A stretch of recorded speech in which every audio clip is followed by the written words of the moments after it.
This is the time of year when mainstream schools determine if a child should seek an alternative educational environment. Parents are often left with lots of questions and concerns. But our next guest is here to give parents a little peace of mind.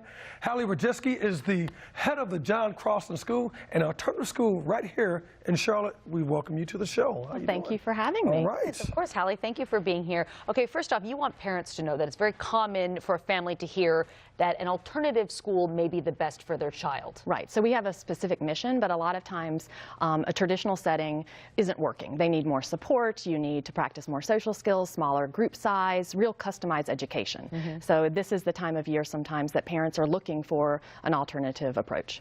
So let's talk about some of the red flags we need to be looking for. Right. You say if a child is behind or lonely? So sometimes you have to, as a parent, step back and look at your child's overall happiness.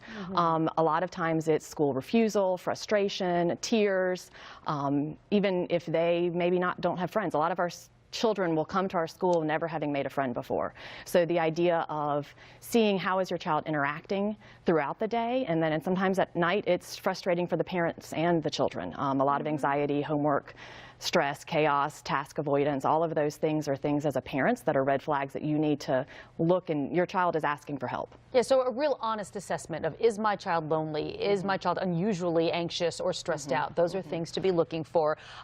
If a child is really stressed or constantly late, you say that can be something that can be an indicator? Right, and I think it's also talk to your child's school. No, a lot of times also psychologists. Ask for help, create a team for your child. All of those things are great ways to begin the process. You also say if a child has poor sleeping habits or not prepared for school? A lot of times the anxiety of getting ready for school, knowing maybe they didn't do their homework, knowing that tomorrow is not going to be great. A lot of kids, especially if they have a disability, also sometimes have trouble sleeping, which then causes more stress the next day. Also, if a child or student seems to be avoiding tasks or is particularly disorganized, those are also potential red flags. Right. It's the term nowadays is executive functioning, and a lot of times a student can be very bright. We have a lot of bright children, but the idea of doing the entire assignment on their own is overwhelming. So also you said if the child is in tears, that if they're arguing with you every single time and you just kind of get things together, you got that little conflict going on? Right, and I think a lot of that is it's stress, it's anxiety. A lot of times is the homework assignment appropriate for the child? Can they do it on their own, or is the parent having to reteach every night at homework, which is not fun for the child or the parent? So Hallie, if any parents are listening to this and they think, oh my gosh, this sounds like my child, you have some advice. Right. So I would start looking at options. Sometimes your school may be able to support, add additional assistance. Other times another environment is better. Sometimes changing schools is great. So I would look, there are schools out there. They're wonderful schools. Parents look for a variety of reasons. So at the John Crosland School, we really want to welcome families and support them through this process of searching. And parents need to be comfortable talking about their child's weaknesses or disabilities. What are some of the questions that parents should be asking of the school, whether it's your school or the school that their child is currently enrolled in? So I think, what does support look like? Is it a full program? Do we have arts and athletics, as well as how much time do they get above and beyond? The other aspect is, what is class size?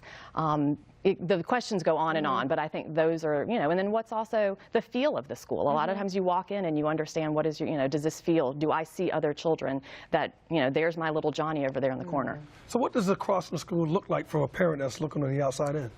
So it looks like we are a very small school, right?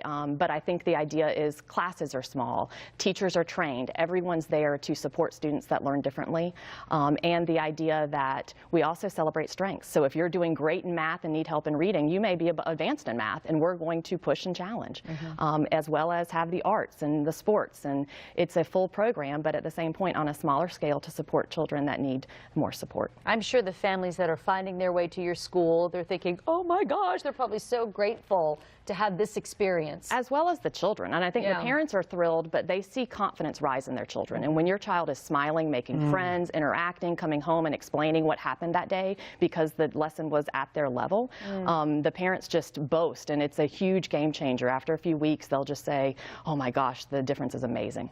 That's wonderful. Wow. Thank you. Thank you for what you're doing, Hallie. JohnCroslandSchool.org. Go there for more information, JohnCroslandSchool.org. Again, thanks for your time. Indeed. All right, still to come.